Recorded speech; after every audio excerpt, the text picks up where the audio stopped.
Yo, yo. What's up? Would you fall asleep? Almost. Jesus Christ. Uh, Yeah. Yo, we were just talking about. Yeah, go ahead. I cut my finger, so we were just talking about. We were exchanging slicing our hands open It stories, was I like guess. Jaws, Yeah. talking about scars. And isn't it amazing how I was talking to Aaron about this? How weak we are as humans, I mean, realistically. speak for Like, yourself. no, the fact that you can get cut like that, and like, what are you supposed to do? You know what I mean? Like you got to bandage it up. You got to like something that small just like won't stop bleeding. No, dude, it's You know like, what I mean? you know what it is? You know when you really feel how weak you are is when you like stub your pinky toe and you're like, fuck it, I can't walk. I'll never walk again. Yeah. Dude, I've broken my big toe, Yeah. and like how long that made me walk like off.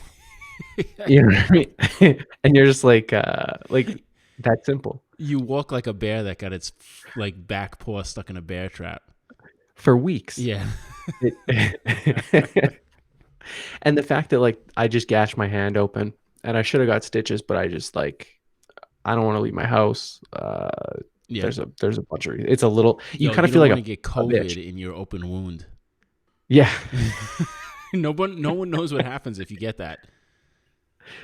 Direct somebody coughing right into your wound. Like, what if it did something totally different? You know, like what if like a fucking beanstalk grew out of your hand if you got COVID in an open wound? Jack the COVID beanstalk Yeah. in your hand. And then like some like little guy runs over. He's like, I'm gonna climb that shit. And I'm the giant that's trying to Yeah. stop him. I'm Yeah. at the other end of the beanstalk. Yeah. Ooh. You're at the beginning Uh, and the end of the beanstalk. hey, have you seen the Room, the notorious horrible You movie? know, no, I haven't, and it's because I've wanted to watch it with other people, and then every time like I'm about to watch it with someone else or we talk about it, we're always just like, let's watch something else that everyone know, like that no one else knows is like the dumbest thing ever that we can have fun with. But everybody knows the hey Mark from that movie, right? I don't know Oh, that. hey Mark. You Yeah, don't know that? I mean, I kind of know like the like a few things from it, but that doesn't ring a bell to me. No. Damn, I only bring this up because we got an email the other day after Oh, we put out the last podcast. yeah. And this person wrote in and they said word for word, uh, nice work, John. You have workshop and podcast. That's it. No period. No question mark. Well, I mean, first of all, do you know if someone is English their second language? This sounds like it was. Oh, hey, Mark. It It's was exactly like that. I feel like you're being It's really him. offensive. No, Yeah, no, I think dude. you are.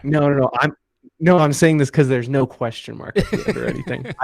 You don't think this person's being offensive? Well, the other thing is, it's like, is it written to be obnoxious? Like, nice work, John. You got a workshop on a podcast. Hooray!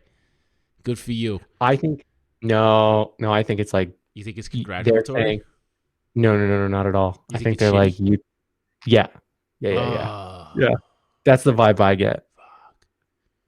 They're like, you think you're a big man with a You're a hot podcast and a shot. workshop? You have a podcast. I really like You have people a taunting me. Oh, big man, you teacher and you that's talk. Ooh, because I they like that. they said, oh hey John, you have a workshop and a podcast. That's it. I have a What else puppet do you show. have? Everybody's had a puppet show before. So you didn't take offensive to this when you read it. Let me read You it thought that they again. were like, hey, Nice you know work, what? John. I'm You gonna have send this guy. workshop and podcast. I mean, It's weird to say two things. I had two instinctual reactions. Was number one was non-English speaker writing in English, which is more than I can say for myself about any other language, and also someone being an asshole. But I thought them both at the same time, and I wasn't sure which one was the right answer. No, because I have a lot of friends that like didn't write first in English, and this I don't know this didn't come off as like You somebody have a doesn't know lot of English. friends that didn't write first in English? Like 5 friends, That's a. I guess. What did they write in? Uh, Man, now I'm gonna now you want to see me get offensive when I have no idea, Shit, I and I mean, you could start just naming. like no one fucking knows. You could just make it up. Like one of them writes in Chinese, the other writes in Arabic, the other writes in They're from Afghanistan. Atlantis. What? When I was in like grade 5, we had like a lot of refugees come from Afghanistan, and Okay. those were the kids that I went to school with. So Okay. whatever Wow. that Wow. is. They, oh man, I feel like they should have stayed in Afghanistan. Fucking go to Well, you think Alberta. Canada's worse? Jesus Christ. Oh, yeah. What they came to Alberta for the boats? Man, I think they just got put like all throughout Canada. Like it was kind of like they had no choice, Wow. and some of them had to come here. Damn. And That you've is seen it here. this is when people don't realize how bad other people might have it. When it's just like Afghanistan or Alberta, it's just like fuck. You guys just come to my house, man. It's okay. One of them would joke about how bad it was here, and like Mhm. that he wishes he could go back to. Yeah, yeah, it is bad. Yeah, But that doesn't sound great. I think that person's definitely calling you out. You think so? Well, Yeah. good for this person. That takes some balls. Except they didn't All say right. their Well. name, so it doesn't take any balls. All right. Well, I guess. But I guess that's the catch up. Listen, if you were the person who wrote this and you were talking shit, then just write in and say, "This is my name." Fuck you, John. And then we're cool. It's me. It's me. I write it. I mean, your writing All right. is It was pretty me. bad, so I wouldn't be Yeah, surprised. dude. All right. You want to get to the hot minute? Yeah, let's do it. Okay. So I threw out. I was just like, "Hey, we're actually back this time, like for real, for realsies." Send us some questions. So that's where we're at. Like last time, we almost didn't do a podcast this time. I know. Well, you fell asleep. Yeah, but then when I didn't. woke up, I didn't fall asleep. but you have. I've slept in my life, sure. Yeah. You know what I mean? Yeah, and then I felt like if I didn't get up, that if we wouldn't have done didn't, it. yeah, and then next time it's gonna be easier to just say like, no, I don't want Yeah, to. no, we can't do that. We But can't yeah, do that. New Year's yeah. resolution, man. That's what we did. Yeah, and I can never break a New Year's resolution. No one's ever done that. You'd be the Yeah, first person. Yeah. We had a question. When will you release fonts? So we've talked about that a little bit. Oh, soon. We got one that's gonna. Well, I don't know. We'll probably release that. You know what? My best guess is probably like February or March. What do you think? Yeah, Right? yeah, because I think we're ready, but we just want to make sure it's. We got some tweaking to do. I gotta get the Yeah. shop alive and well and all that kind of stuff. But yeah, probably like February or March we're gonna start doing that. And it's not just all gonna be like hand drawn fonts. It's gonna be like usable fonts. You know? Yeah, definitely. And that's the funny thing. Me and you were talking about that, how like people will spend years working on one font, Right. and then we've made a few fonts. I feel like. Well, like we've made a four. bunch, but they're for clients. They're not for retail. Yeah, and those took a while, but I was like, when we do one for us, like we'll probably blast through it, and then it's like we felt like we blasted through it, and then you hit a point where you're like, oh, this is why it takes so long. Yeah, With right. all the Yeah, tweaks. because like when you do it for clients and stuff like that, it's a lot of times it goes into a creative department or something, and they want it faster rather than perfect. So you don't sit Mhm. there and you spend all that time working on the spacing and the tweaking this and tweaking that or whatever. So they just And wanna it's be usually very direct yeah, like in they just how want that's to be going to able be to used. type with it and use it. You know. Yeah, yeah. Where it's like we're trying to consider things that we're not even using it for, Yeah, or we yeah, wouldn't because use it for. because for this would be like our first set of retail fonts, so we want to make sure that it's like as good as everyone else's, and not just like Yeah, here are your letters, do what you will with them. yeah, You yeah. know? All right. Where's the worst place to use the bathroom? Oh my god, anywhere but your house. Yeah. Like, I mean, Yeah. why would you want to? Yeah, I plan use a bathroom anywhere but your house? I plan my vacations around that Oh same yeah, logic. absolutely. Just like I planned We could, meetings around it. Yeah, without a doubt. yeah, yeah, we can go on a 16-hour vacation. Like I can hold it for 16 hours, and then we gotta be back home. I love this question. Is there anything worse than design trends for 2021 posts that come out this time of year? I Have you mean, seen those? yeah. I mean, there's a lot of things worse than that. But like, in terms of design, like it like, is, it like is. the previous question is worse than that. You know.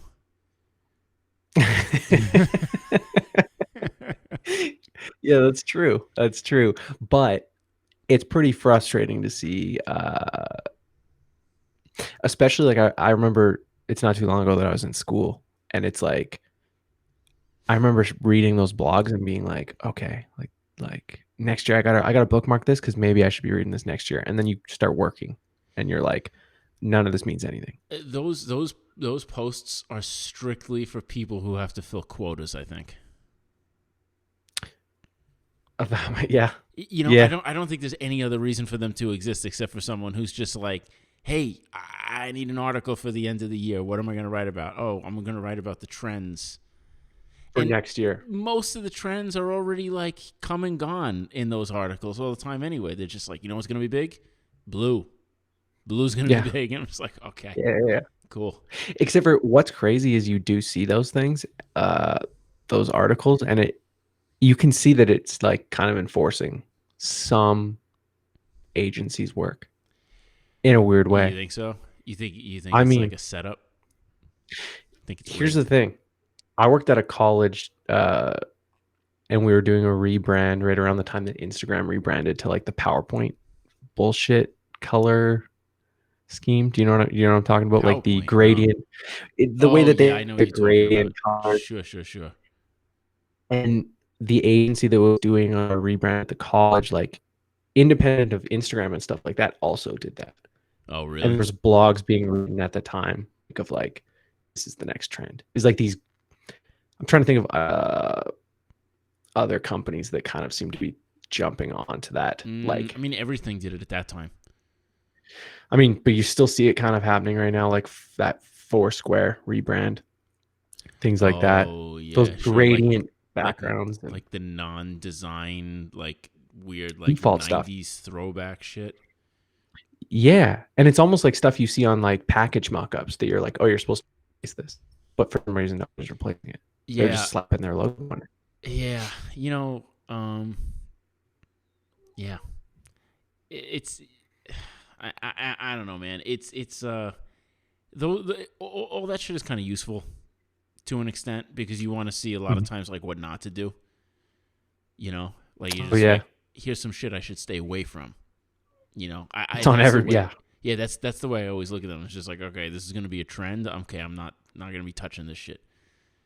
yeah, I don't want to be trendy. I want to be interesting and thoughtful. which is it's weird because I would have agreed with you 2 years ago, Yeah, but I don't like. It's like the more you work and stuff like that, it kind of means something different along the way. Do you know yeah, what I mean? yeah. Not It wanting to be does. trendy. It does. Uh, you get it at any point, but There's certain things that you want to do. I think that's just like, okay, like that's, like sans serifs are popular. Like, mhm. okay, like cool. Like I've been working with slab serifs for the past 5 years. Maybe I should switch over to serifs or something. Just, Yeah, that'll kind of like get you thinking, I guess. But for the most part, it's just like, it's basically like all those articles are always like a what not to do. yeah, That's what it seems like anyway, yeah. in No, my I eyes. agree. What do I know Uh, though? I could be wrong. yeah. I mean, probably not. I guess I just hate any. I don't really read a lot of. I don't. The other day I was thinking about that when I read that. I was like, where would I go to read about design? I have no idea. I don't. You send me things and it's new to me. Yeah. Uh, like design blogs and things Well, like that. it's not as God, and it's not as much of a thing as it used to be because of social media. Mhm. But like I definitely used to have like a feed reader with all like design blog RSS tied into it where I could, like before social networking was like a thing. And I kind of miss that. It was a little bit more organized, and you had like a place to actually like see shit without like a bunch of other stuff in between it. You know, like you Yeah, can yeah, yeah. plug it, you can like follow like all the design blogs and stuff on like Twitter or whatever. But like in between that, it's just like pictures of memes and ads and all the sorts of random garbage, people writing poetry or whatever, like, and it's just like rebrand. And then like, here's a monkey doing a kickflip. And then there's like, like a weird sports story of a thing that you never signed up for. And, like all this weird shit. And then there's like another thing of like some shit that you read last week, So like I kind of miss that. So It's dead forever though. I think it might be. Yeah, you're right though. It's like if just go to Instagram if you want. Ugh. If you're not posting on Instagram, people might not see it. I mean, no one sees anything on Instagram anyway, though. Yeah, it's true. It's true. And Although hopefully Instagram dies a horrible flaming death soon. yeah. It's an awful platform. Yeah, what do you think's next? It used to be a cool platform, but now it sucks because all they do is steal other people's ideas and integrate it into something that shouldn't be. Like Instagram is now just like a 30-second video shopping app when it was just supposed to be like a photo posting app. Yeah, it is exactly that. You know what I mean? And it's crazy Like, because I bought stuff off of it. yo, So but like, fuck Instagram so much. yeah. Like so much. I hate it. Yo, I only use Aaron it because I have to. wanted to get an air fryer the other day, and we were talking about it maybe a year and a half ago. And then I went on Instagram and I seen all of these memes about air fryers and how like just these you would only pick up on it if you were going to get an air fryer. Yeah. Shitty air fryer memes. And I was like, fuck, are we being marketed that hard? Yeah, you that are. like And so I was like, we're not getting a fucking air fryer. Yeah, dude. We don't need that shit. Yo, the worst thing, and dude, the worst thing is when you are in a room with other people or whatever, and you bring up something crazy that no one's ever talked about in the history of you being with those people. Hey guys, and served ads for it. Did you ever build a sandcastle out of dead ants? Oh my God, that's crazy. No, you all laugh, blah, blah, blah. Everyone goes home. You're in bed looking at your phone, and then there's an ad for sandcastles built out of dead ants. And you're like, what the fuck? Like, this phone was definitely listening to me. This app was definitely analyzing every word I said. And then you go online and you search, like, does Instagram listen to what I say when they advertise? No, of course not. That's ridiculous. Ha, ha, ha. But that's fucking bullshit. Of course it does. And I guarantee in like 10 years, there's going to be an article that comes out where it's just like, this just in, Instagram actually was listening. All those things were lies and blah, blah, blah. Like, there's no doubt that they like listen in to try and market to us with the dumbest shit ever. Isn't that already a documentary out about that? The social dilemma? Yeah, does that have any like hint of they're listening to us? I think they might talk about that a little bit, but I don't think they blatantly say like, yeah, no, they straight up listen and spy on you. Because technically, like, it's illegal, but like they don't give a fuck. Well, the thing is allegedly. I remember allegedly. Dude, I remember going to a design conference, like my first year working as a designer, and we broke off into like small rooms, and we were working. We got to listen to this guy, I guess, like speak about the work that he was doing for at the time, which was like Sport Check, and this was 6 years ago. Yeah. And he was telling us how it's called. It was. I mean, everyone's who knows about this is gonna be like, yeah, obviously, it's called like deep learning and stuff like that, and they like set up stores in ways that when you walk in, they could like direct you through the store. They could like push you through like this aisle and cut across like between these shirts and things like that, like go off path and they would like face recognition, like within whatever percent, like if you were going to buy those things and if they should market you later. And so they would ask you for, do you like my cat, man?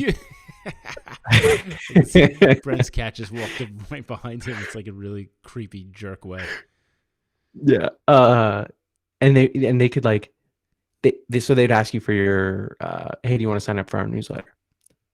and you give your newsletter or your email address at checkout and things like that. Yeah. And because there was no law around that time or whatever, they could like start hooking that up with the data that they got from you in the store and push you ads for things that you were like looking at and stuff in the stores, like really creepy shit. Yeah, yeah. And I'm sure now there's like laws against it, but you have to imagine that like Instagram comes up with some new technology. There's no law saying that they can't collect Yeah, plus I something think from that it. I think that a lot of these companies probably do like the break the law and then apologize later if they get caught Yeah. type of thing.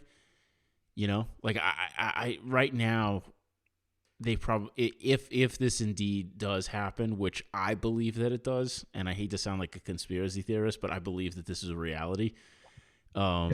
I think it's like one of those things that it's built in so deep, and it's like, like if it ever does come out, like they'll just be like, oh my God, it was an accident, or oh, we're sorry, or like some like disgruntled like high up employee will be like, yeah, no, we did that, Yeah.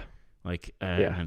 but that's what I think. It's too much of a coincidence, and I've talked to a lot of like developers who are just like, well, no, it's smart because it cleverly tracks the things that you buy and it puts two and two together. But like I said, like when you say something totally obscure that you don't go searching for on the internet, or your browsing patterns don't support it, and then it just shows up randomly, like if it happens one time, it's a coincidence. If it happens regularly, that's a fucking reality, Well, it's like my Google Home. When I say, "Hey Google," like it had to be listening to hear that.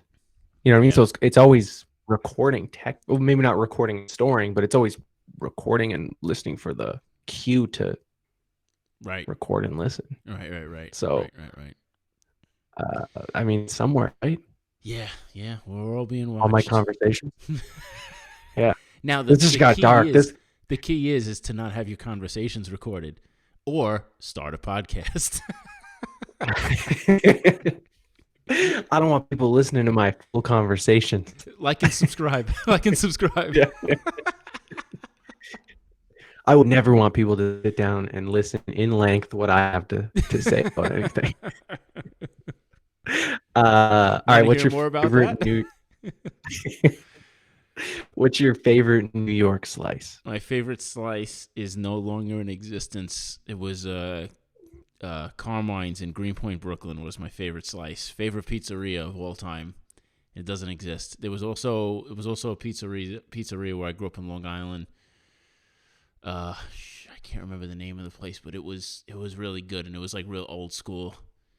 And we used to go there like for lunch sometimes during high school. I don't know if you got to do that, but like in high school, we were, when you hit a certain age or whatever grade it was, you could go out for lunch, and they like trusted you that you would come back. Yeah. Yeah. So we would go there all the time. It was great. And there was one time I went there when I was a kid. I'll never forget this. And there was the tallest person I had ever seen there. And I was younger, and I was standing next to him, and I just like looked up, and I kept looking and looking, and I was like, God damn, this guy's like 10 feet tall. Now, I was a child, and he was probably like 6'2", but in my head, I have that memory of being in this pizzeria and this guy being like minimum 7'8". Yeah, that's always weird. Hey, like the first really tall person that you see. Yeah. It's kind of even now I'm like, oh man, it's a little frightening to see a tall person, like really tall, like 7 foot, like a basketball player. You're like, whoa. Yeah. Like, we are not the same. I would love at all. It's so funny too, because like I have a few people I'm friendly with that I'll see, at conferences or working with or something. And I remember the first time I ever met them, and this is not something I would normally ever do. I don't comment on people's appearances, but like whenever I see like a really tall dude, I'm like, God damn, you are tall. Somehow it's okay though. You know what I mean? Yeah. And I'm just like, I always feel bad right after, because I'm just like, they're probably like self-conscious, because like everyone is probably always just like, you're so tall, are you a basketball player? Derp, derp, derp. But like, yeah. But I'm just like, no, seriously, dude. That like, if I had another one of me standing on my shoulders, maybe I could like comb your hair, Yeah. You could look into their eyes. Yeah. But the thing is like I always wanted to be really tall. Like I'm pretty average in height. And Yeah, when I was a same. kid, like I'm average in height now, but like when I was a kid, I was always really short. I had like a 7-inch growth spurt in high school over the summer once. Man. So like I went from like short guy to like regular size guy. But like I still will always have that mentality of like being like the short guy. So like whenever I see a tall Yeah. person, I'm just so envious. I'm just like, fuck. Like I want to slam dunk, you know? Yeah, yeah, dude. I have a friend. I have a friend that was like 5'2", all through middle school, high school, was the shortest kid. Yeah. And he tried out for the basketball team. I remember he played basketball all the time. He was pretty good, but he just wasn't tall. Yeah. And like to like a huge disadvantage. And he just never. They told him like, dude, like you're just not like you're not tall enough. Yeah. Like I'm sorry, Sorry. can't make the team. Sorry, you're useless. Dude, after high school, that kid is like 6'2" now. Really? I don't know what happened. He started taking just like steroids or something, but he is 6'2". HGH. He had like, yeah, man, like he had like a foot. He grew like a foot and a half or something like that. Yo, It was but crazy. I think that happened to like Michael Jordan too, though. I think he was Really? just like, yeah, I think when he was like trying out for basketball in like high school and maybe even college, he was like 6'1" or some shit. And then like during college, he grew like 5 inches. Like he like came back to like the next semester's tryouts, and all of a sudden he was a half a foot taller, and they were like, "Yo, what happened to this kid?" Do you know what fact about Michael Jordan just pisses me off What's that? whenever I hear it? What's That that? he's a super competitive asshole. Apparently, like Yeah, people don't like him. Everything, and it's like, yeah, obviously, yeah, of yeah, course. You obviously, this can't guy's be a the dick. best if you're not going to be super Yeah, competitive. Like, yeah, hell yeah. yeah, Did you yeah. watch that documentary, The Last Dance? No, I didn't. You should watch it. It's legit good. It's like really, It's really on Netflix, solid. correct? I give it 5 stars, 5 dinosaurs, straight across the board. I don't know what 5 stars are, Well, but I know I misspoke. I'm sorry. I'm sorry. like 5 dinosaurs. It's been a That's while since we've rated anything, but yeah, no, I would give it 5 dinosaurs straight up because it is solid. It's got length. It's like 10 episodes. You know, it's like 10 hours or whatever. And I never like growing up. Like I loved Michael Jordan because that was like my era. yeah, But I didn't really know anything about him. You know, and then like watching this and seeing like how competitive he was and how much he pushed himself and whatever. But like he wasn't like a piece of shit to people. He was just really serious. And if you weren't really yes. serious, he was going to let you know. I appreciate Which, that. yeah, I appreciate that too. Yeah. And even if he was an asshole to the degree of being like an asshole, super competitive, just about whatever. Yeah. That's what it takes, I guess. Yeah. Napoleon was a piece of shit. Yo, You know? if we're doing this together and you're not putting in 100% the way I'm putting in 100%, then fucking step it up or get lost and someone else will take your place who's willing to go 100%. And you talk about this all the time. Is like, how often do you know, we both have like friends and things like that where it's like, oh, do you want to start this? And it's like, yeah, I do, but I like with myself or with somebody who's me cloned that's gonna Yeah. because I'm gonna obsess over it and it's gonna be hard when I'm obsessing and you're not. Right. It's always just And like, that's yo, we should start a clothing company. Yo, we should start a skit show on YouTube. Yo, we should, like it's like, okay, are we actually going to do this, or we're just gonna like talk about this for 25 minutes, and then the next time we see each other, never bring it up again. and which happens. Yeah, Yeah. 9 times out of 10. Oh, I mean, God, 99 times out of 100. yeah, and I mean, I'll say it's probably the only reason I like like tonight started this podcast. I was sleeping, and you're like, do you want to do this? And I was like, fuck. I Jordaned Yeah, you. like, yeah. Well, it's you. Like, I could say no. We could do it tomorrow, and we probably would have done it tomorrow. But it's just like then I'm just gonna continue to put it off a little bit. Like, if you're ready to go, you should be ready to go. I'm ready.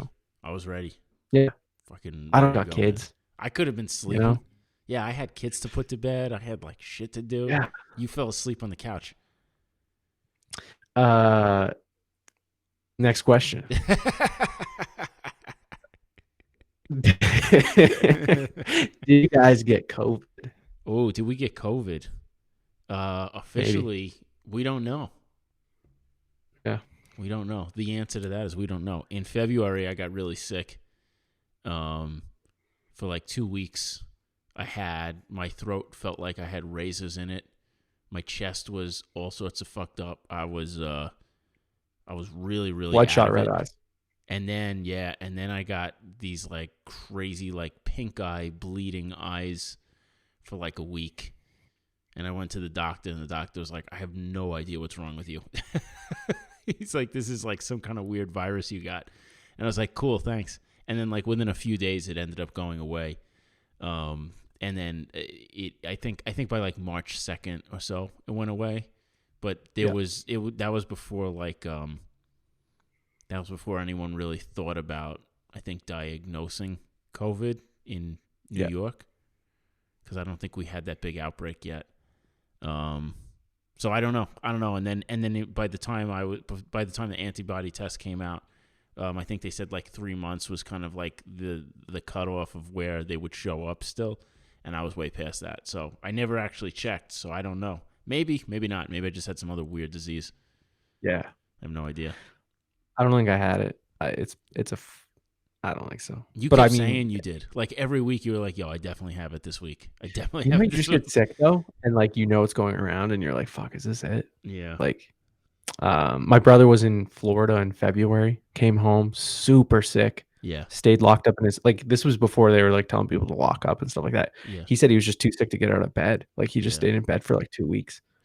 You know what's really weird is that I had multiple people on my wife's side of the family come from Europe with a weird flu that lasted like 2 or 3 weeks. Yeah, so maybe. And that was in the fall. So it was like a couple months before it hit here. But I don't think that was it. I don't think that was it either. I think that was actually just like a weird flu.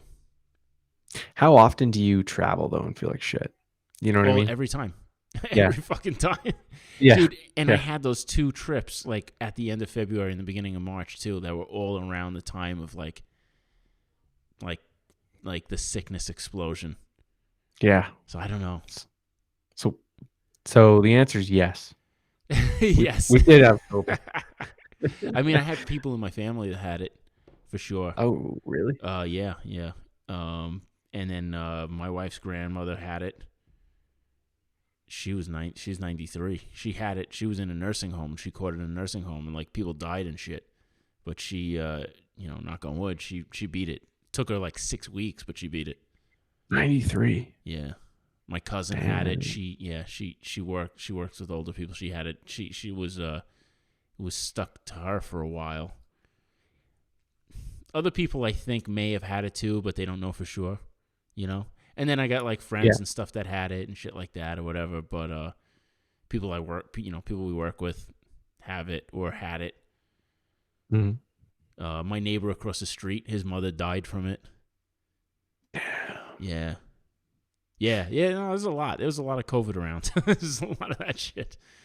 Fucking everywhere. Yeah, we're just now kind of getting hit with it. So maybe did I have COVID? I might get it. Yeah, man. We both might still get it.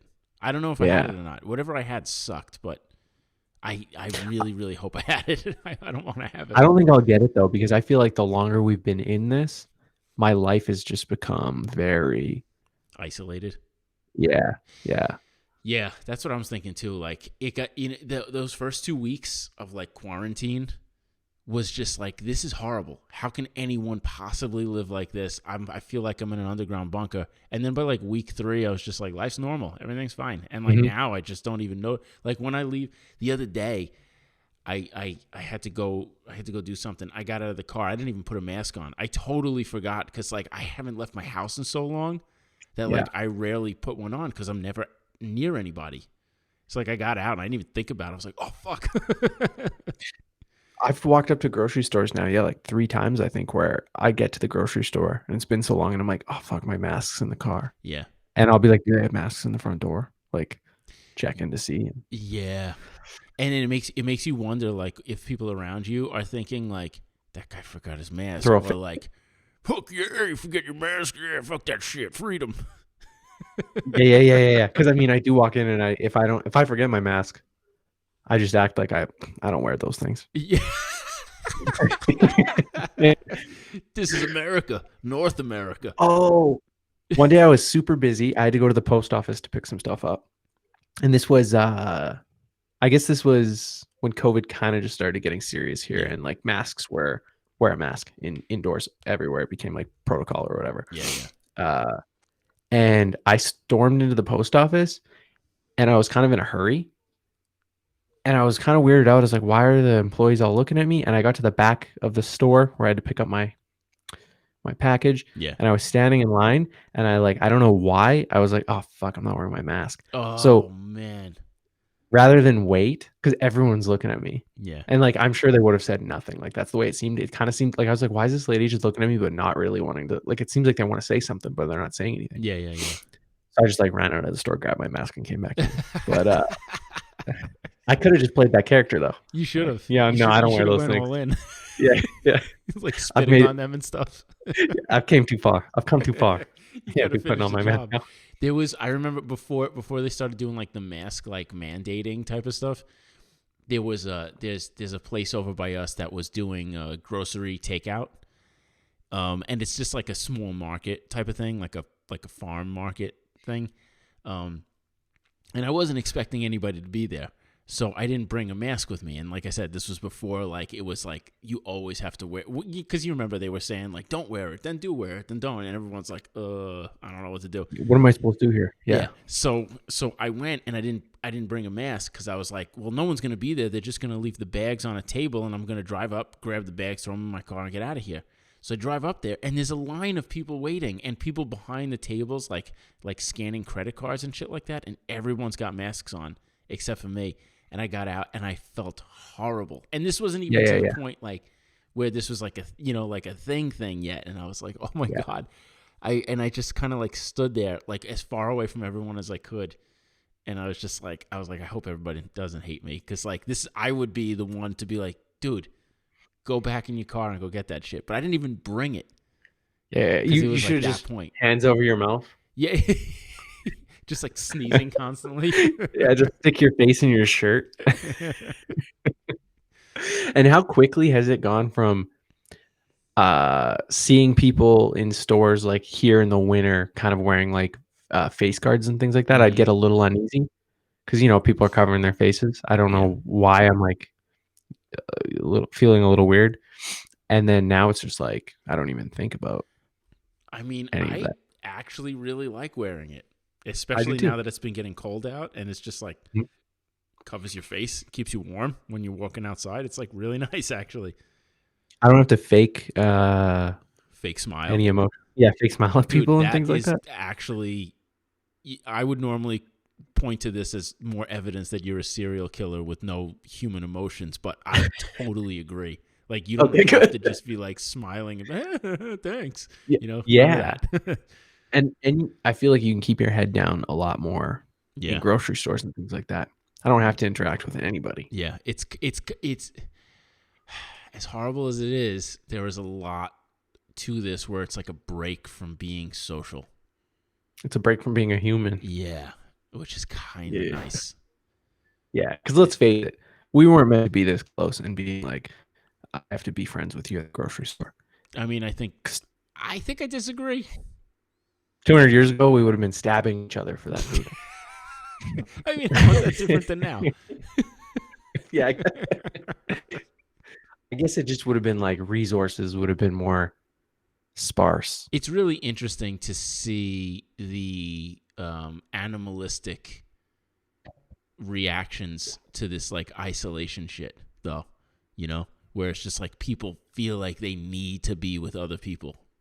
And they're willing to risk their lives and to say that science is bullshit because they need to have a barbecue or like, you know what I mean? Like I know exactly what you mean. Yeah, they have to be with other people. They have to do it. They need it. I was talking to my. Yeah, I was saying the other day, like it's unless like you have nobody, which in our case here, like it's like if you live with nobody, you're allowed to have so many connections outside of your house and things like that. Yeah. Okay, that's reasonable. But if you have like I have Aaron, you have a wife and kids and stuff, it's like, if you're not if you need to like get out and hang out with your friends and go drinking and things like that, like kind of pathetic a little bit. Yeah. Yeah, I mean, if the only thing I can understand is if you are like a person living alone. Yeah. That But they put in the protocol. Yeah, that could be really tough. I could see that being like extremely emotionally damaging. Yeah. You know, Yeah. like it's easy for me. Plus, we have some family members that are all kind of like in our bubble where nobody leaves. You know, like we all Yeah. kind of follow the same rules. So we have our tiny little tight network of people that we know that we can trust because we all kind of like rely on each other to do that. But outside of those handful of people, that's it, man. You fucking keep your distance. I've had now a few times though where people in grocery stores have stood really close to me. Yeah. And like I'm like, get the fuck away from me. Yeah. And but I was saying that COVID or no COVID. But now it's like acceptable for me to be like, yo, what the fuck, bud? Yeah. You're too Step close off. to me. I might have COVID. I might have it. I never got tested. I start pulling my mask down. Yeah. Holy shit. Oh man. All right. Yeah, Let's do you keep think we're going. ever What going to else be we out of got? this? What'd you say? Wait, do you think we'll ever be out of this? Will we ever be out of this? It I doesn't don't think feel it's ever like going to we go back will. to normal. It really doesn't Yeah. feel like we will. I know that we will. Because eventually I think it's going to run its course. I don't think it's going to be here forever. One way or another, human life will adapt to this. Whether it's half of us die and then the half that are left are immune to it, or whatever, maybe the vaccines do work, or, I mean, But I think this has socially changed us. I think that? this has socially changed us forever. Nah, I think everyone will go right back to normal super fast. I hope not. They will. Everything always goes, dude. Everything it'll be different for like a little while, but everything always goes back to normal, dude. 9/11, no one wanted to step foot in downtown Manhattan, and then as soon as like the new buildings went up, people were clamoring to get inside of it. And not saying that it's gonna get hit by a plane again or something, but like that's a serious emotional scar, And it was people just like, it's fine, rent's cheap, I'll take it. But then after a while, like rent wasn't cheap anymore because everyone was in it, and it's just like it's really expensive now, Yeah. Everything always goes back to normal. I think there's always that balance. So it's like shit'll get wild for a minute, and then there's like some like weird like upheaval of norms, and then it settles down. It's like when you have if you had like a glass full of sand. And you put your hand over it and you shake it up and the sand goes everywhere and you put it back down. It just lays right back down where it was. Well, now you're making me feel bad because I feel like it's about to just go back to normal. And I wasn't as happy as I am now socially. So you're telling me everyone's life got a little bit worse. Mine got better. And pretty soon it's just going to go back to everyone's yours is going to get worse. Yeah, mine's about to get worse. Mm-hmm. Oh, all right. Yeah, well, people like us who are like really appreciating like not being around other human beings, we're about to face a cold reality. Yeah, I'm still staying away from everybody. Stay away from me, right? Dude, I can just imagine like once this thing is passed and everyone's like, "Oh man, isn't it great to be together again?" I'm like, "Fuck." Oh, dude, I won't do it. It's just like your neighbor or like your boss or something is just like, hey, come on down for the barbecue. Come on out we're meeting at happy hour. And you're like, nah, dude, COVID. It's like, COVID? That was like 5 years ago. Like, come to the happy hour. Come on. Yeah. You know what? I'm going to refuse to get the vaccination just so that I can say I cannot be around anybody. I think we should lead the charge of like not getting vaccinated just so we don't have to go out with people. We're out there like protesting. Yeah. You know what? I'm starting to make signs. I'm a designer. I'm gonna start making signs. Yeah, protesting. Yeah. No office Christmas party. No office Christmas party. Yeah. Dude, I quit a job so I didn't have to go to an office Christmas party. Yeah, dude. I haven't been inside of an office in a year now. That's awesome. There's no way I can go back. Nah, I can't man, do it. You're never going back. I just can't. Yo, what if that office looks like? You ever see those pictures of like abandoned malls when there's like trees growing in them and shit like that? There's just like ferns up the wall and stuff like that. Vines up the wall. Yeah. There's like elephants and cheetahs running I around. bet that's what your office looks like. Yeah, Elephants and cheetahs yeah. and shit. There's like a You new know race what? of human beings that have developed in there. You know, they like different language and they like, like eat other humans. Well, I'll go back for that. Yeah, yeah, yeah. That's all I'll you. go check that out. But yeah. Um, we got a string of questions like this, and Oh, let's I do thought them. We're doing pretty good. um, yeah. I'm gonna jump around here a little All bit. right. Thanks for the questions, everybody. These are good. Do you think it's important for our students to learn how to draw analog before digitally? Oh, you know what's really funny is that your mic broke up a little bit and you sounded like a robot asking that question. When all right, do you think that do you think it is it going to do it again? Yeah, Do you think it is probably. important for art students to learn how to draw analog before digitally? I mean, I don't know how you would draw digitally first. You always have to learn how to draw analog first, don't you? Or is it like one of those things where it's like you have to learn how to draw with charcoal and you have to draw with like paint with acrylics or like Mhm. yeah. Do whatever you like, I guess. Does Yeah, it but like matter? a good example is like my kids, right? My kids are my oldest daughter draws on an iPad now, but Hmm. she learned how to draw with crayons and pencils and markers and shit like that. And she doesn't only draw on an iPad; she just does it because she can. You know, she has. Yeah. I gave her my old iPad with the Apple Pencil so she can do her schoolwork on it and just like so I don't have to be scanning like 1,000 things at the end of the day. And she draws on it and stuff. But like you and I both know that analog is king at the end of the Yeah. day. Yeah. I mean, it's kind of how you think. It's how you. There's a huge limitation to drawing digitally. Although, I guess Procreate is one of those things where it did feel like we were drawing analog in a weird way. It definitely Uh, feels analog, but you lose some of the analogness about it. yeah. Like you Yeah. lose the happy accidents.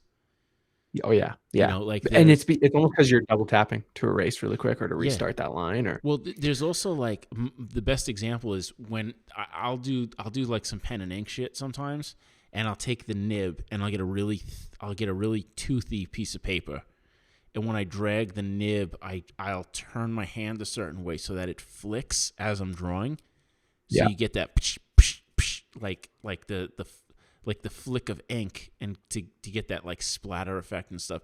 And I cannot replicate that on an iPad yet or in anything really. Like, and there are some apps and like brushes and shit that'll do it, but it never ever ever is real physics to match the reality of that. Yeah, because it's just repeating something even if it's far and few between those patterns, there's still some kind of pattern. It's like you're saying, it's not like when you turn your hand to the left, it's going to create a certain pattern. And I am positive that at some point they'll be able to replicate that and create like a random array, like based on how you set the settings, and you could probably set the tooth on a paper, and you can set the angle of a nib, and like anything I think can be replicated digitally. But at the point we're at right now, it's no way. I'll do it all day for work because at the end of the day, like I don't I don't need analog to be able to get this shit done and to make it look a certain way. But for certain types of stuff, there's just still no replacing it. And honestly, concept development, Mm-hmm. it just is like there's nothing like drawing on a piece of paper and just scribbling like 100 things really quickly and Yeah.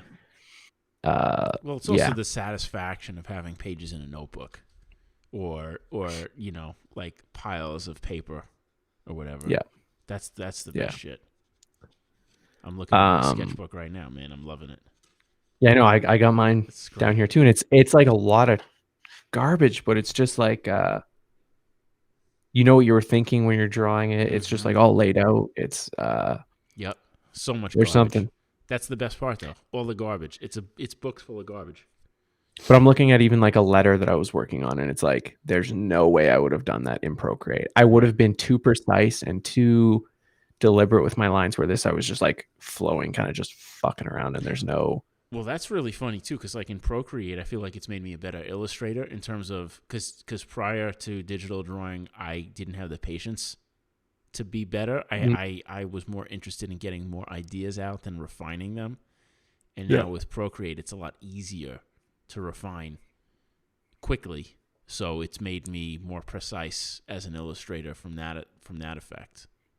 But don't you find that when you're being precise, you're losing the flow of just thinking Yeah. and Yep. the discovery or whatever. Yep. 100%. 100%. I mean, I stick to the precise when I know how it needs to be precise. Mm-hmm. But yeah, there's Yeah. definitely times when I'm drawing and it's like it takes me longer to warm up in Procreate than it would on paper.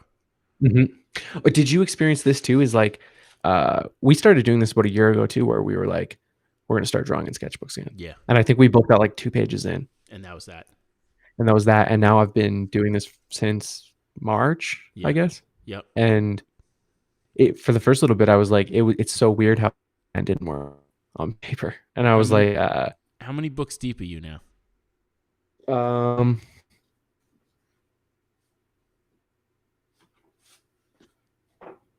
He's looking. Dead air. Oh shit, that's 2 a lot of these, books. but I have 2 stacks like this. How many is that right there? 8. 8. Wow. And you have 2 stacks of those done? Yeah, so maybe not quite 2, maybe like 14 I've gone through. That's pretty sick. I got 10 more. I mean, it's funny how it's not all good though, right? It's not supposed to be For all people good, watching the video. Yeah. I mean, yeah, no, you're right. That's not good. No, but but it's just it is awesome to let got him. Dude, I love texting got him. Like, especially when you get them with like something that's like not a big deal. Yeah, when yeah, you wrote somebody, Mhm. got him. That's my favorite shit.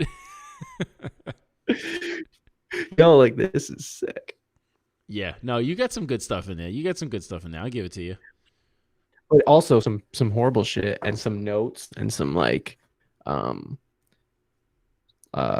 little things that you let me help out with. Do you know what I mean? Where it's Yep. like that's my attachment to it, is just like a little doodle that I gotta like work on. You know what I mean? My favorite thing now is these like mechanical pencils that you introduced me to, and I brought in with like into my stable.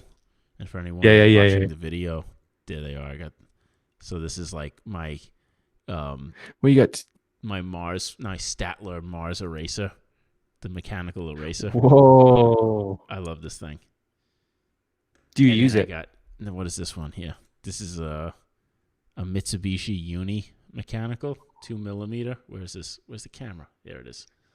Yeah, dude, I can't do it either. That's great. It's just like the regular lead, and then you got this like blacked out beast. This thing is fucking sick. What brand is this? Dude, that might be. Oh, this is a Statler also. I didn't even realize. Yeah. Let's see the cap on that. The cap on that. The cap is pretty badass. It's really nice. And then the red one, which is a Uni also, but this is red lead. All 2mm, which is cool. You turned me on. I never used 2mm before. I always used the smaller, but it's so much better because the lines are thicker and it's like kind of more fun to draw with. It's like, and it's the red. How do you feel about the red lead? It's like waxy, right? Love it. Yeah, it is kind of waxy. And the 2mm, it's like you can get pretty precise, but it's not like when you're drawing with a regular mechanical pencil, or a pencil for that fact, where it's like breaking and stuff like that. It actually feels better. It kind of feels more like you're drawing with a Sharpie, but in pencil form, because the lines are thicker, and especially if you don't sharpen them, they still stay pretty dark. They don't get lighter. Yeah. Which is nice. So you can let them just go, and you still get some really nice drawings out of it. So those are like analog. Analog will always be my first love, and especially like collecting the books. And just having like a library of sketchbooks and notebooks and notes or whatever, it's like it doesn't get better than that. And you know what? I think our job too is like we do so much for clients, and Yeah. I get a lot of satisfaction out of doing things and getting like print books and things like that. But these like sketchbooks, it's like they're for me only. Do you know what I mean? Or for Yeah. like the people that will get them after this. But it's like it's something for me. Yeah, it's nice. It's really it's just it's I love going back and looking at old sketchbooks and just like seeing my thought process, and like for the most part it's just like I'm like okay. But every few pages I'll see something, I'll be like, and it's just Something there. like it really grabs me, and I go, man, maybe it's something there. Maybe I was onto something there. Yeah. That's I like started not even putting my sketchbooks away. I just leave them out on the back shelf now just because like yeah, I'll be drawing and I'll be I think I drew something like last month that I Yep. kind of liked. And yeah, you're right. Most of it you flip through and you're like mostly garbage, but Yeah. Yeah. occasionally you get one or two good things. Yeah, and that's what they're good for. It tells a story too. Like I really enjoy just kind of the story, and I think we might have talked about this last episode too. But I do love it. Yeah. You know. Yeah, I mean, even flipping through like how we were talking about. Yeah, we talked about this last episode, but just putting in everything into it, like whether it's notes or whether it's like a drawing for yourself or a drawing for a project. It's interesting to see kind of what you were working on yourself while you were working on client projects and things like that. Definitely. Next question. I'm overworking on a computer and want to go back to working analog, but I don't know where to start. SOS. Well, this is like oh man, what a segue. Nice job putting this together, Brent. Yeah. They won't all be like this. I think we almost kind of answered that question in the last one. I think it's like get a little sketchbook, get a cheap little. What are the ones that you use? What are they called? Jackson Art Supply. Jackson Art Supply. Yeah, it's just like a art store, and they just make them themselves. It's shitty cardboard. It's like it's cheap. They're not thick. They're not like intimidating. Because what do they have? Like 16 sheets in them. 16 sheets. They're like $1.20 each, I think. Yeah. So it's like honestly, if I did a full book and it had nothing in it, I wouldn't be ashamed to rip it up and throw it in the garbage. Right. And that I think that's where you want to get. You want to get into a place where it's just like you can work analog. It's easy. There's no barriers. There's nothing. It's not a moleskin where you buy it and it's like 120 pages of gorgeous paper that you're terrified to fuck up. Yeah. You get it. You get this. You get the cheapest shit you can. You get a whatever you got lying around and just draw. Yeah. Like if you want, like how we did, where we got like these red pencils or whatever. These kind of like make it fun to just have around. And you can just like start throwing some red in or whatever. But like, yeah. Besides that, there's no. You should go as like cheap and easy as you possibly can, and then just start doing it and kind of force yourself to do it. Doodle notes, doodle while you're on the phone, doodle while you're watching TV or Netflix or some shit like that, and just don't care about it. And the more and more the less you care and the more you do it without caring, I think the more of a habit it becomes. And then the greater the habit, the greater the interest. So then you'll start caring about it. But at that point, you'll already kind of like have that like muscle memory of like drawing, Yeah. How do you lay those drawings out? Yeah. And, I agree.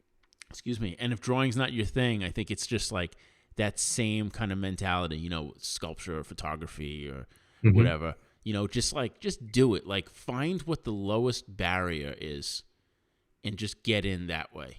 Like if you're a photographer, use your phone and just shoot stuff, it's in your pocket already. If it's like sculpting, like forget about like, just get some fucking Play-Doh or some shit. You know what I mean? Like just get like the lowest barrier to start, just so it's like easy and it's there and you don't care if it sucks. That's the funny thing, man. And if you really think about it, and I felt like this, and I know people have messaged me and asked those kinds of things where it's like, is it worth getting into an iPad Pro? Right. And it's like, how many jobs have you done yourself on computer paper with a Sharpie? Right. Yeah. You're right. Like the cost to get into this, to what we do, sure, you can get fancy along the way and like you can get an iPad, you can get a nice MacBook, you can get a really nice pencil. But it's like you don't need those things. No, you don't. You really Yeah. don't. And it literally goes for everything. Like, you don't need the magnificent setup. Mm-hmm. Like, you don't need $10 million worth of equipment to film an award-winning movie. Like, Right. you Yeah. don't need that. You need, if you have the idea and you have the ability, you can do all that shit with stuff that you have already. Yes. And then just go Yeah. for the bare minimum. Just get in, open the door. And then the more and more you use it, then it's just like now I'm sitting at my desk right now, right? I'm looking at all the shit that I use on a daily basis. And I have a really nice computer and a nice Mm-hmm. monitor, and I have the shit that it's really good. But the only reason I have that is because I started on a piece of shit, and it was just so I can get the work done. Eventually the piece of Yep. shit breaks. But at that point, I'm already working, and I'm in it, and this is my way of life. So next Mm-hmm. time, I'm just like, hey, maybe I don't buy a piece of shit this time. Maybe buy something a little bit nicer.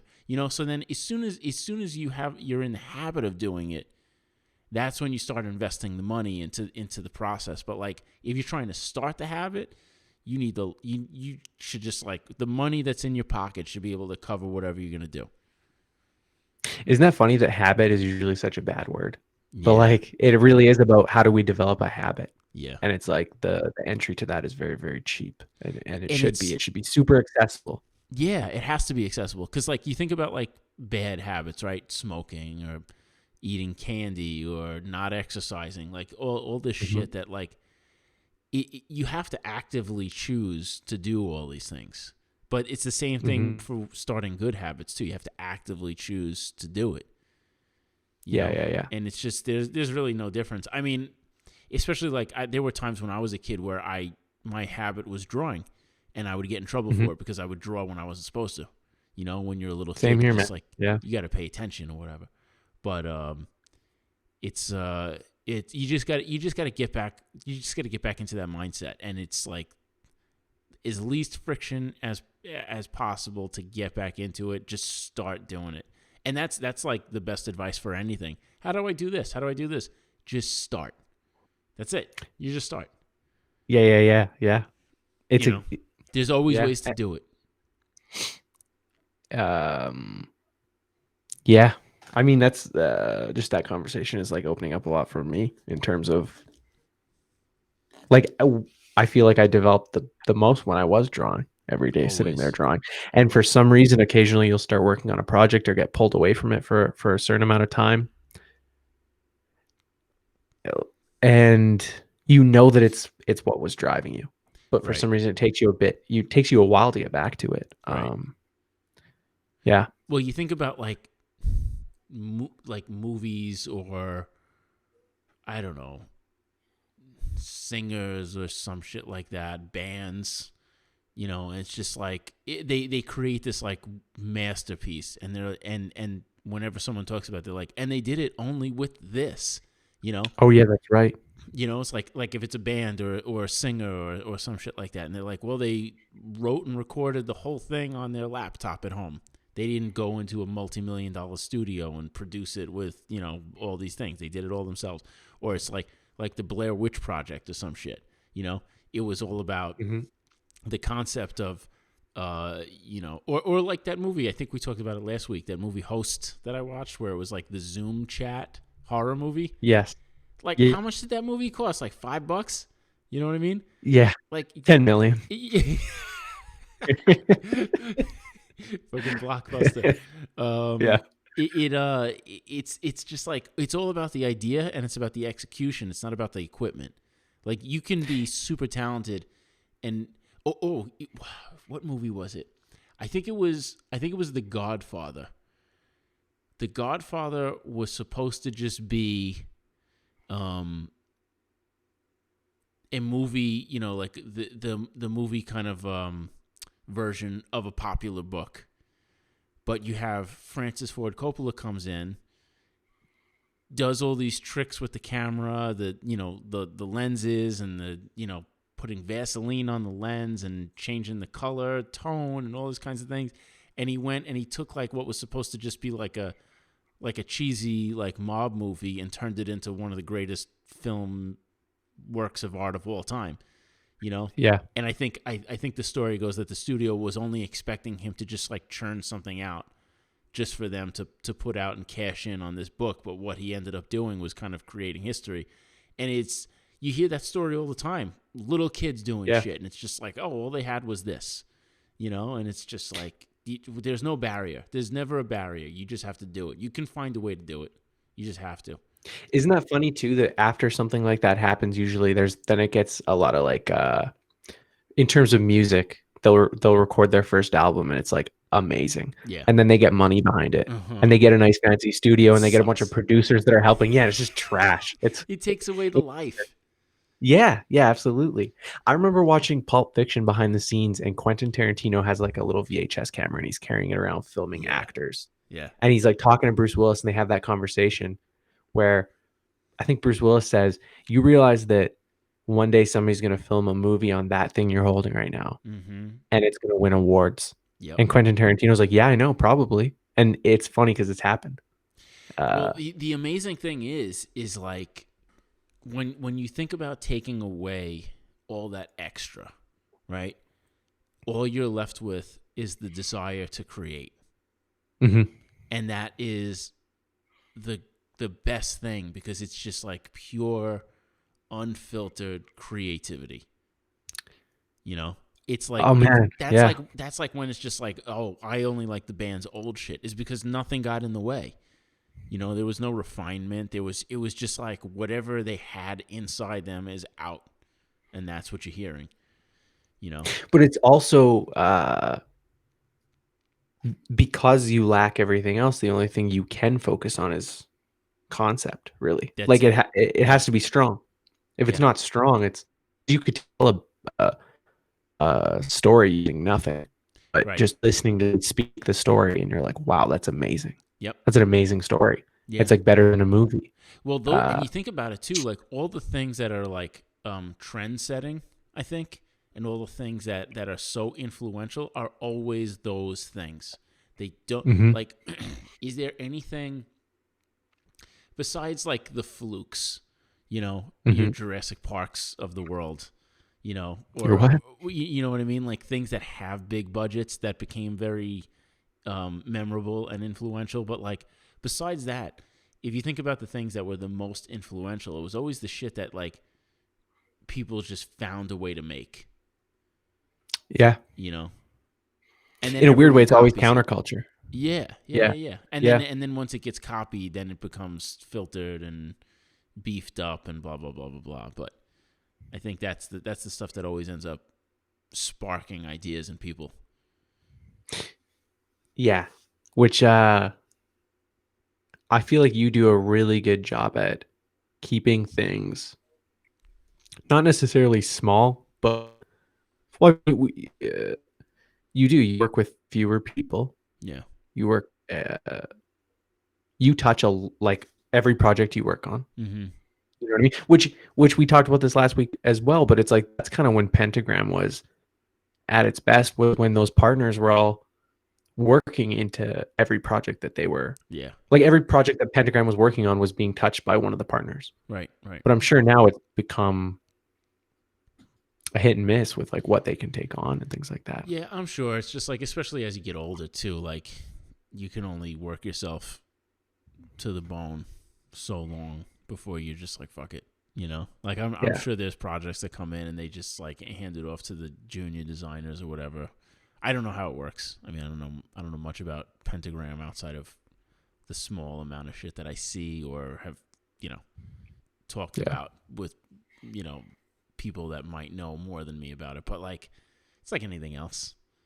Mm-hmm. There's people there. There's the support system, and that's trickles down. But like, yeah, you're right. It's not you're getting something different out of that than what you were expecting, and then it just becomes a different thing. But like, yeah, I think when it comes down to just like trying to save your sanity, it's the only thing holding you back from doing it is yourself.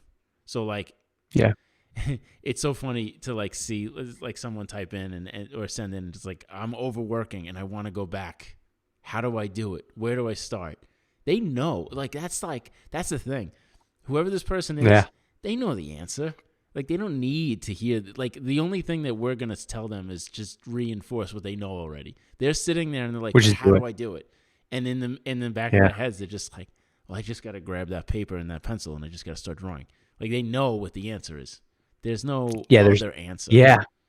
Yeah. Isn't it funny though how like I know I need that too. It's like you start searching out the yeah, you want the answers that you already know exist, but you just need them reinforced because it's like it'll force you to do it or something like that. Yeah. It's just like, well, okay. Now I've heard multiple people tell me what I was thinking already. So now I'm just gonna now I'm gonna do it the way that I know that I should have done it before. I shouldn't have wasted all this time. And then you start feeling bad about yourself because like I'm just fucking wasting time now. I'm never gonna be great. I'm not doing it. I'm just gonna stay digital.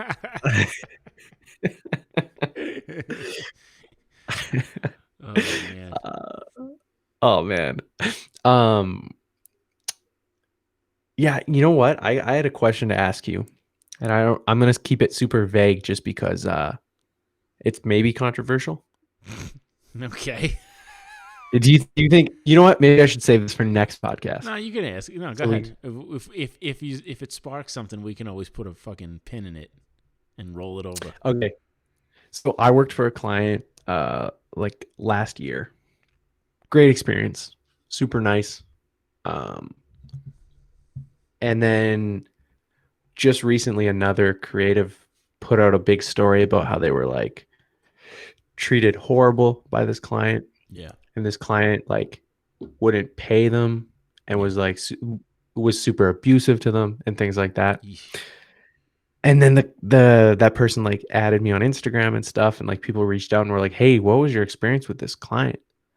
And I feel bad because it's like I was just like, I don't know anything to do about this, and it's not because I'm like I want to come across like I'm not supporting that other creative, Yeah. Yeah. but I also don't want to come across like I'm defending this company because it's not my battle. Like Yeah. my experience was very, very different, but I can't discount what this person's saying. Right. And I also can't discount, I don't know. So, and I've seen a few people go through things like that. We've had a few messages about things like that. And it's like, I don't know how to navigate that world. Do you just ignore it? Are you supposed to ignore it? It depends on the relationship you have. Like, I feel like at this point in my life, I would treat that in a very specific way. You know, like if I have a relationship with that client and someone else works with them and it's just like, man, they were shitty, I would probably reach out to that client and be like, yo, is this shit true? You know, like I would want to know firsthand. If I didn't have a relationship with the client and it was kind of like a one-off type of deal, I would hear it and be like, oh, wow, that's crazy. And then kind of think like, all right, well, I'm kind of glad that it didn't happen to me, you know? I think I don't have a great relationship with them at all, but my experience with them was very, very good, but Mhm. also I can like I can see how potentially it could have been bad. Do you know what I Yeah. mean? So I do Yeah. believe that. I do believe that creative is, I guess, is what I'm saying, but I wouldn't want to like be like, "Oh yeah, fuck that company." You Yeah. know? I think in those situations, the best response is like, yeah, I could see that, you know? Like, Yeah. it's just like, Yeah. yeah, that sounds like it could happen for sure. You know, like I got you, you know, and it's like, you don't have Yeah. to go on a crusade for them, but you can But I be, think that's what people are expecting right now on social media. And it's like, yo, I've had my bad experience with clients, but I just would never want to put it out there because it's like, are other clients going to look at you and be like, if this goes a little bit south, is this guy going to like blow us up on social media? yeah, right. You know? Well, like I had a few bad experiences with the type directors club. Hmm. It just like the way that the people I were talking to kind of treated me and stuff like that, and it was just like and I know that there are people that I really like that are part of it and stuff like that too. So it's not the whole thing as a whole, but the experiences that I did have with them, I felt were um, kind of disrespectful and not thoughtful, and I was just like, Hmm. who needs that? And I know some people have great experiences, other people have bad experiences, but like, I'm not going out of my way, except for, I guess, right now, but like, to talk shit. But, Yeah. like, it was also just like, okay, well, that happened and I didn't like it and I'm not going to involve myself with them and I'm out, you know? Hmm. So it's like, it's kind of tough because it's almost like it's very old school versus new school approach, because you definitely have that, blow people up on social media type of thing, Yeah. where it's just like, oh, you're not going to be nice to me? Well, just wait until I get my army of hundreds on you, and you're going to be sorry that you did that. And it's just like some things are worth it, like especially when people steal your shit and it's like Yeah. a Yeah. big Yeah. deal. But then like if someone treats you bad or whatever, it's just like, for me, I'm always just like, I'm out. I'm just going to pretend like you don't exist, and then Hmm. that's that. And I don't have to. If someone mentions you, I go, yeah, and I just glaze over it, and that's it. Like I'd rather just like, unless specifically confronted about it, I'm not gonna say anything. I'm not gonna say anything negative. I'm just gonna be like, Yeah. yep, yeah, I could see that. That makes sense. And then that's that. I think even early on, like with work, where everyone hits that point where it's like a client doesn't pay you or something like Yeah. that, and it's like on those times, I found it more stressful for me to like sit there and fight for my money Mm-hmm. than if I was to just, well, and I'm not telling people not to fight for their money, but it's like every time I've approached those things, it's like I kind of just realized that I hit this point where I'm like, it's actually kind of my fault that I'm Right. sitting here trying to fight for my money when this job's done. Like, Right. so I'm going to set myself up to not let that happen. Like, use it more as like a learning experience. And it's like, and I still fuck up where a client doesn't pay me. And I'm like, Yeah. but I know how the fight feels, you I know? would always say that those events are always the best for the learning experience.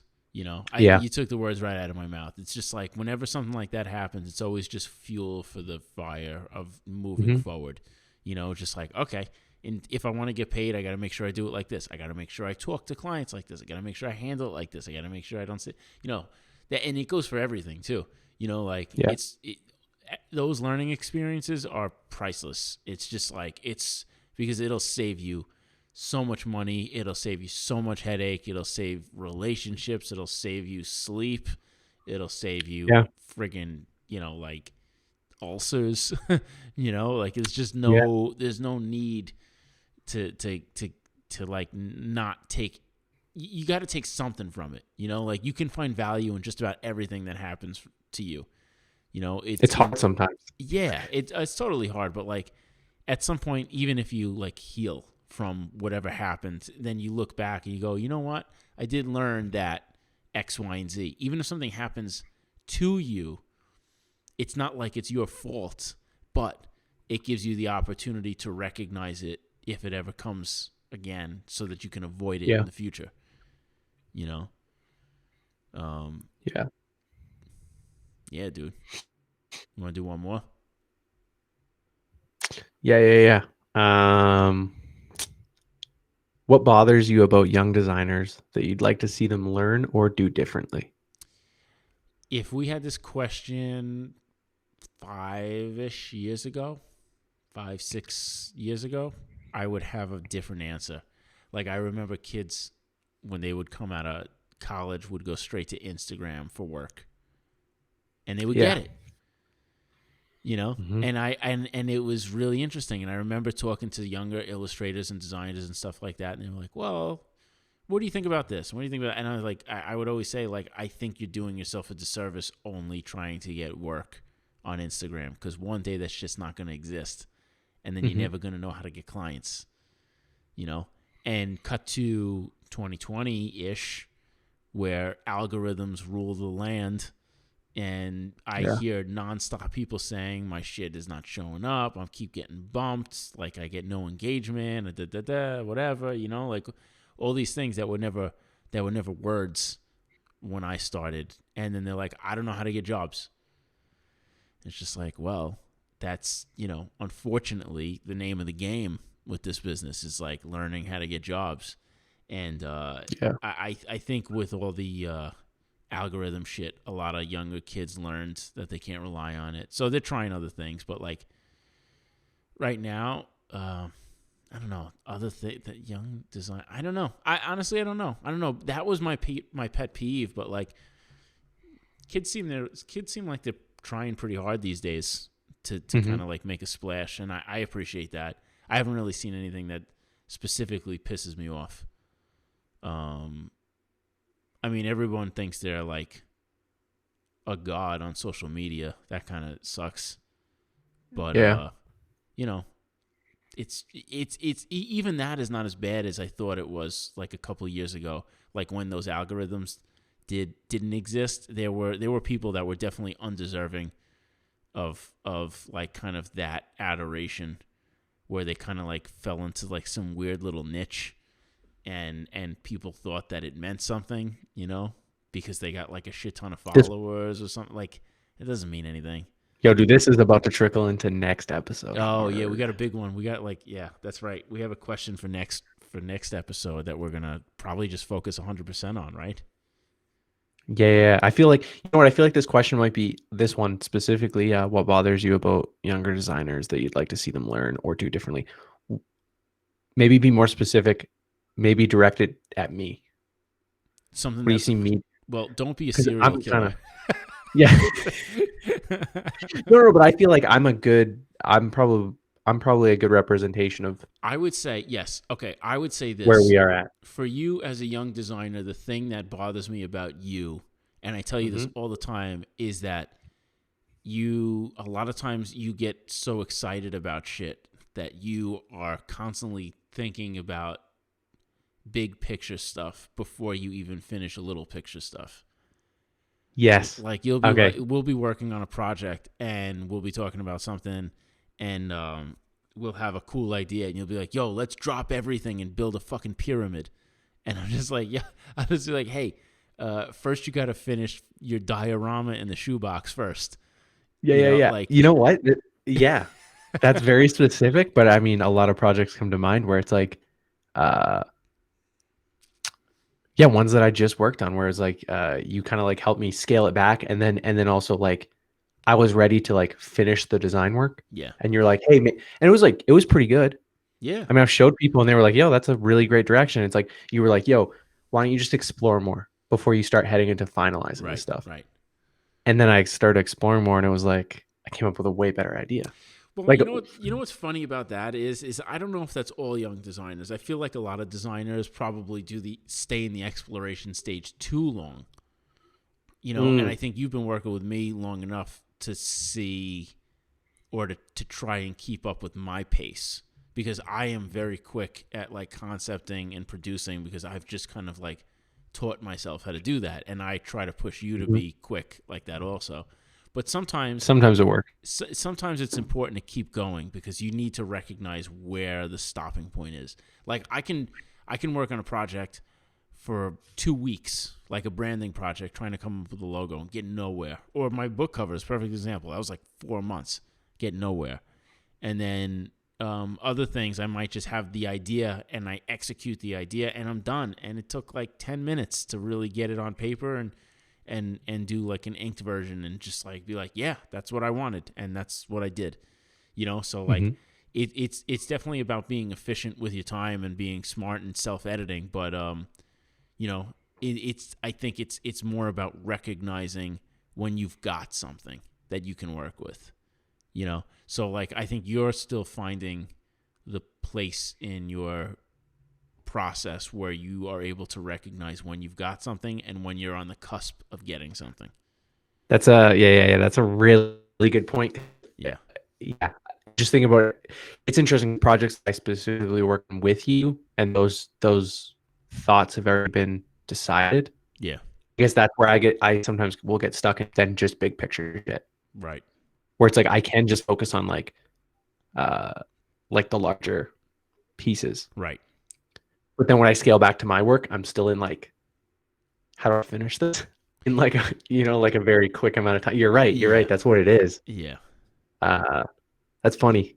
I It's funny when you say that because it's like I definitely struggle with Yeah, when I know I have something, or when I should keep looking for something, or yeah. Yeah, yeah, and it's. I don't know if I could say that for all young designers either. I feel like you definitely see a lot of ambition in young designers today, which I think is great. But maybe they expect more faster Yeah. than what they deserve. You know, like I feel like to the point that I'm at right now. Shit, man, like talking almost 25 years worth of work. You know, Yeah. and most of those years were spent doing absolute garbage, and it's just like getting paid nothing.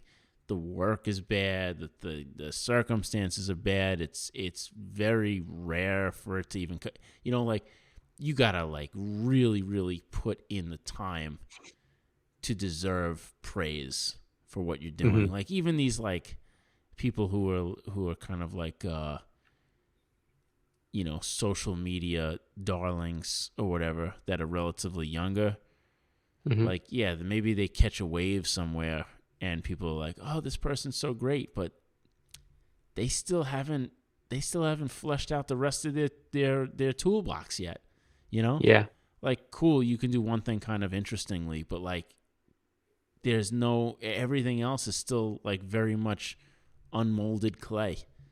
And you if you ask them about like any of that shit, they won't have an answer. And it kind to me, it's just like I feel like you really gotta get in there and experience some failures and learn from some failures and really like get that emotional like scarring of the Yeah. creative process to know who you are as a creative person. And that's everything is so immediate these days that it's I can't fault people for thinking like that, but I think it's important that some people realize that, and I've talked with younger designers and stuff that have gotten to that point where they're like, this happened to me and it made me realize this, and it's given them perspective and stuff. And then there's others that just haven't hit that point yet, so they're still on cloud nine and everything seems like really easy. But everybody hits that wall at some point, and it's up to you whether or not you can get over it. Not everybody can, but if you can, it's Yeah. like it makes you better for it. And to me, it's worth doing. Like you want to be grizzled as Yeah. an expert in your field. Like you want to experience is like failures. Like I am much happier having the majority of my career be filled with failures than successes. Because it makes you Hmm. appreciate the success. It makes you realize what the process means. It makes you it allows you to speak to clients in a much more confident way, being knowing that you failed and then figuring out how to beat failure. Like I don't give a shit who the client is. I have no problem talking to them because I know I've been through every type of failure, and I've figured my way out of it. And it makes it easier to just sit there and just be like, well, here's what I think. And I know Yeah. that like these are the things that will fail, and I know that these are the things that will succeed, and this is what I suggest. And if you agree Yeah. with me, great. We're gonna win together. And if you don't, then we don't we don't work together, and it's easy. Yeah. Yeah. You You know? know what? We got to read that. I got to read that Milton Glaser paragraph next podcast, Yeah, you should do that. specifically about that, and it'll trickle into the next conversation as I well, I'm think so. sure. I think so. Uh, Well, that's probably a good place to stop for now, then.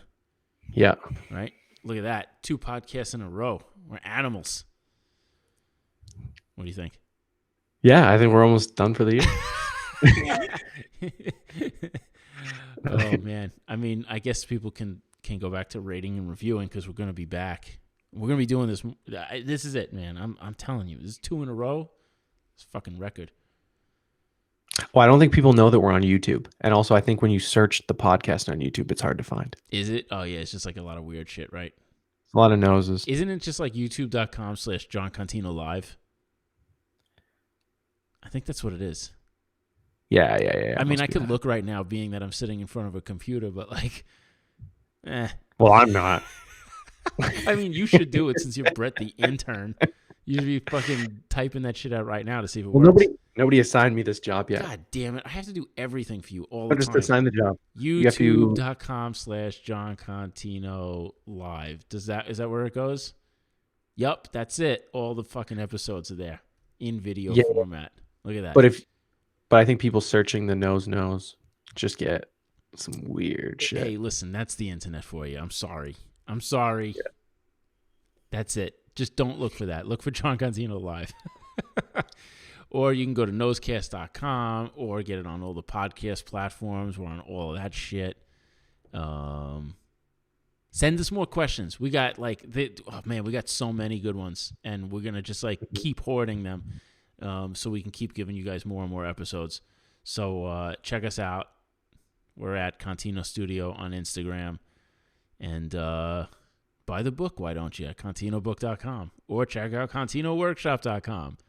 You got anything else that we should plug? Oh, so you got a workshop and podcast? Goodbye, everybody. Stay up!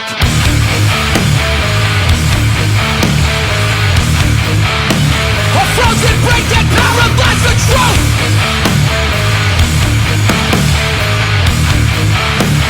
Melting till the soul's not breathing through!